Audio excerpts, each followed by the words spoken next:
We explain the 1920 World Series. 1920 would change baseball forever. Not only would it be the season that the news broke of the 1919 series fix, but it would also see Carl Mays kill Ray Chapman with a beanball to the head, leading Judge Landis to changing the ball rules, the birth of the live ball era.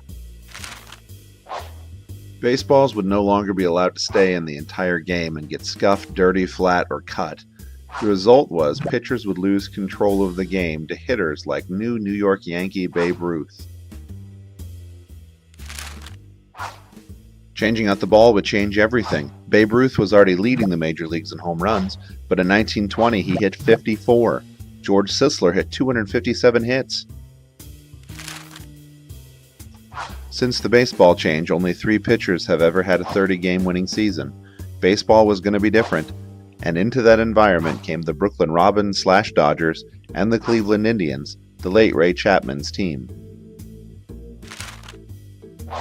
The Indians would make it to their first series appearance in a virtual tie with the White Sox, but they were eliminated from play when news of the series fix went public and players were suspended. The series would again be a best-of-9, something Judge Landis thought would bring disillusioned fans back to the sport.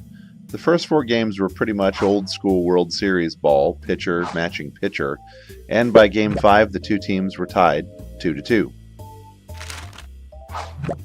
But then Game 5 would witness 2 new moments in the sports, both coming from Cleveland. Brooklyn's Burley Grimes, who'd thrown a shutout in Game 2, loaded the bases with Cleveland players. Up stepped outfielder Elmer Smith, who would hit the first World Series Grand Slam. And it wasn't over yet.